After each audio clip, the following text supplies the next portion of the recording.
अब इस चैप्टर में मैं ले रही हूँ linearly independent and dependent set vector.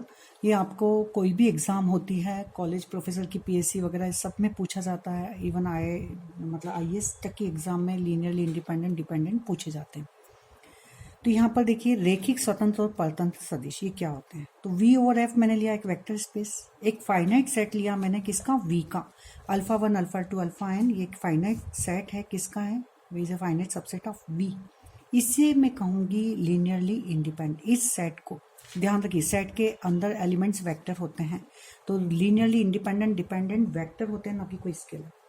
तो पहली बात तो ये फाइनाइट सेट लिया हमने alpha 1 alpha 2 alpha n linear, तो इसको हम कहेंगे linearly independent if now we consider a linear combination. एक रैखिक संचय में कंसीडर करूंगी किस तरह से कि a1 alpha 1 plus a2 alpha 2 plus an alpha n। ये हुआ रेखिक संचय। मैंने पहले एक वीडियो बना रखी है लीनियर कॉम्बिनेशन पर।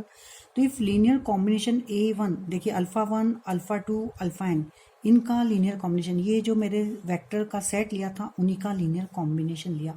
लीनियर कॉम्बिनेशन रेखिक संचय, जिसमें कि ये वेक्टर यूज होते हैं और साथ में उनके साथ स्केलर लगते हैं।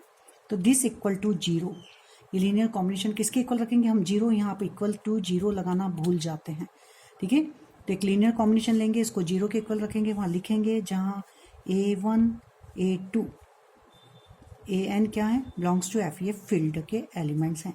इफ ऑल स्केलर, जो मैंने सब जो स्केलर जो यूज कर रहे हैं लीनियर कॉम्बिनेशन, यदि ये सभी स्केलर मेरे 0 हो जाते हैं, a1 a2 एंड an यदि 0 हो जाते हैं ऑल, तो इस कॉम्बिनेशन को, ये कॉम्बिनेशन नहीं कहलाएगा। तो ये सेट, ये वाला जो सेट है मेरा अल्फा 1 अल्फा 2 अल्फा n, ये सेट क्या कहलाएगा, लीनियरली इंडिपेंडेंट। और सेट को ना लिखे तो द वेक्टर, तो ये vectors alpha 1 alpha 2 alpha n क्या कहलाएंगे, ये वेक्टर लीनियरली इंडिपेंडेंट वेक्टर, रेखिक स्वतंत्र सदिश कहलाएंगे ये, ठीक है। ये सेट को कहेंगे हम रेखिक स्वतंत्र समुच्चय।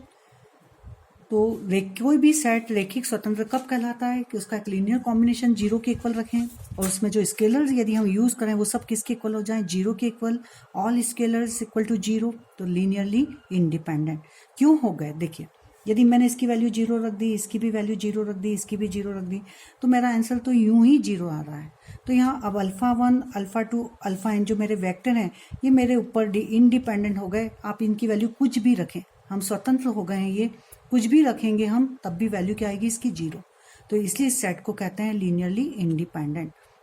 अदरवाइज यदि इसमें से एटलीस्ट वन, यदि कम से कम एक भी स्केलर नॉन 0 हो जाए, कम से कम एक अदिश अशून्य हो जाता है, एटलीस्ट वन, तो यह लीनियरली डिपेंडेंट कहलाएगा, ठीक है। तो linearly dependent means if scalar, if यदि ये लीनियर कॉम्बिनेशन, हमने लीनियरली डिपेंडेंट की डेफिनेशन दे रही हूँ मैं। लीनियरली डिपेंडेंट मीन्स LD बोलते हैं इसको हम, उसको बोलते हैं LI। तो LD मीन्स यदि linear combination a1 alpha 1 plus a2 alpha 2 and so on an alpha n, ये कॉम्बिनेशन है, ये equal to 0 if at least one scalar ai non 0, जहाँ i की वैल्यू क्या है, i is equal to 1 to up to n है। तो इनमें से कोई एक भी, एक एटलीस्ट वन का मतलब क्या है कि सभी भी हो सकते हैं और एक भी हो सकता है। हो सकता है कि 2 नॉन 0, हो सकता है कम से कम एक को नॉन 0 होना कंपलसरी है। तो एटलीस्ट वन का मतलब 1 और मोर देन, एक या एक से अधिक।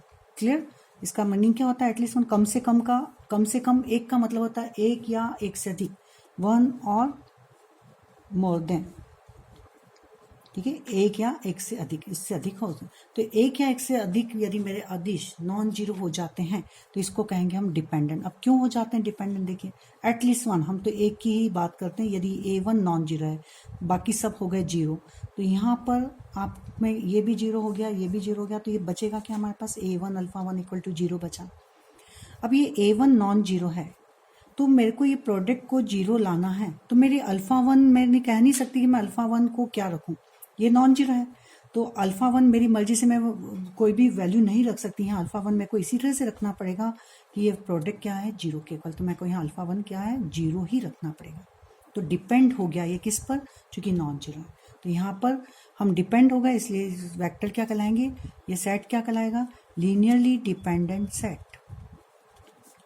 ठीक है, ये हो जाएगा लीनियरली डिपेंडेंट एलडी सेट, या वेक्टर कहलाएंगे एलडी। ठीक है, ये जो सदिश हैं उनको कहेंगे हम रेखिक परतंत्र सदिश।